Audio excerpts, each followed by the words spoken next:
So priming for work is real simple. Get them to work before the trance happens, and anything that happens afterwards, there's an assumption that that work will continue. Here's what we're going to be doing today. This is a concept called, at least I call, trance training, right? Erickson would routinely train his subject, especially, I mean, he had two branches of work. One was research stuff, where he would routinely train them for long periods of time to have deep trance phenomena. Were there any deep trance phenomena here? By any chance? Just one or two, possibly? Yeah?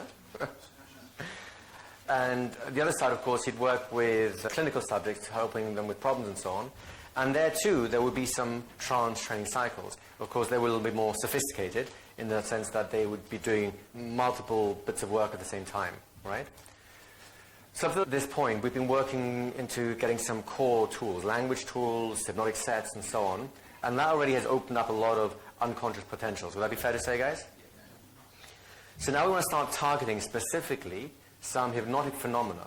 Why? Because they can be really useful in our sessions. And there's some core phenomena that we'll be working through today that, you know, it's good to have confidence in getting so that you can help a client achieve whatever it is they come to achieve. And again, how we do that will be more something we do down the line. Right now we're trying to investigate how do we get the kinds of phenomena that are valuable in a therapeutic context. Does that make sense, guys? So what's the first thing we were doing with Florian when he got here? Any ideas? We just got some information. The first thing we did was have some kind of a chat. There was something that happened before the formal trance began, right? So what do you think we were trying to achieve there? So we've got some agreement, some rapport, right? Some what? Some content, and in terms of the purpose of this thing. In terms of content, instead of content, I'm less concerned about the actual content itself. What I'm more interested about is motivation or purpose, right? A trance without purpose is pointless, literally, right?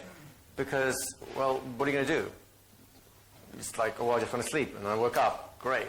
There's got to be something you want to achieve with that trance, or else how the hell do you know what to say next, right? This one used to trip me up a lot when I was younger, because, you know, I'd want to try, do a trance with someone. They say, you know, let's do a trance. I go, great. And I'd start and I'd be stuck. I didn't know what to say. And I don't even know why I was so stuck, because years later it dawned on me. The reason I'm stuck is because I have no idea what he wants. I have no idea what to create. I don't have a cookie-cutter trance for someone, right? The entertaining hypnotists solve that problem, by the way, by having their routines, their show, right? Their favorite things to do. But I'm not here to entertain. We're here to educate. We're here to help them grow, learn. We're here to help them overcome problems and so on, right? So we need a purpose. And that's kind of what we started talking about, a purpose for a trance to some degree, right? The next thing we're going to do is, again, people who've been hypnotherapists before we came here already, who've seen, you know, live clients, real people with real problems, right? Would it be fair to say sometimes you still get clients coming in who have the conception that you'll do all the work. They just go off on a nice little sleep, and then when they open their eyes, all is fixed magically, and all's well in the world, and their investment is zero. Have you had those kind of clients before, guys? They're really satisfying to work with, aren't they? What are the chances of actually getting the result? Zero, right? So what we want to do is we want to prime the person for work. What do I mean by priming?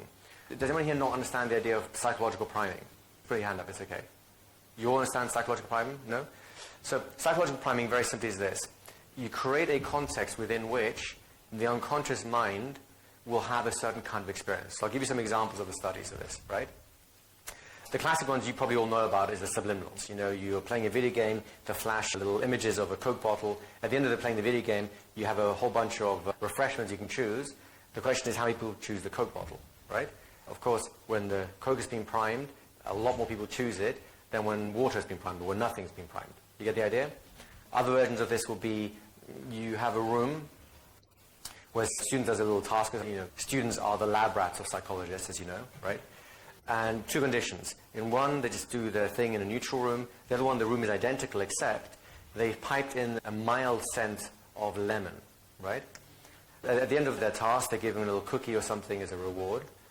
And the real test, the one that they're really interested in, is how many people clean up after themselves, who will actually put the cookie wrapper into the bin, right? What's your guess? Which one do you think is going to clean up after themselves? Lemon smell. Why? Yeah, because there's an association that we have. Most cleaning products have a lemon scent, right? So that's an association that's built up. So having that mild lemon scent primes them for cleanliness. And how does someone behave when they're engaging in cleanliness? They pick up after themselves and throw the wrapper away. Does it kind of make sense, guys? So how do we solve the problem of a client coming in and expecting you to do all the work? Well, they just sit there and, you know, chill. Go ahead. When they're calling, I'm just always saying, I will only help you if you do the work. So they never come to my office with that expectation. Jakob sets a frame very clearly. I'll only help you if you do the work, right? How would Erickson make that statement? Any ideas? So think of it this way. How many front doors are there on the street you live on? How many front doors on the street you live on? Or if you're in an apartment building, how many apartment doors in the apartment building you live in? How many different colors are those front doors? Start listing them. You only have one house in your street? In my area, really, all the doors, front doors in the buildings are the same color. Okay. And the front of the house are the same color as well? No, don't.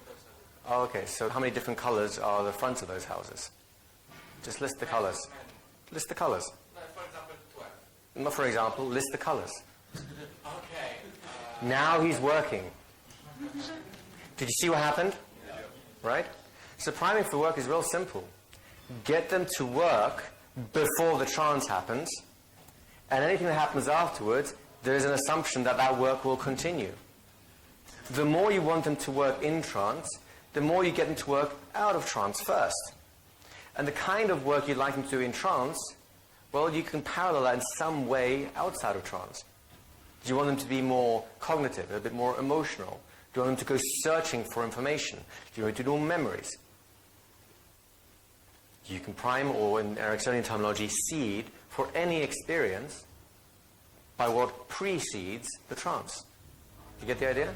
If you found this insightful, make sure to subscribe for more fascinating discussions on the power of the mind and hypnosis.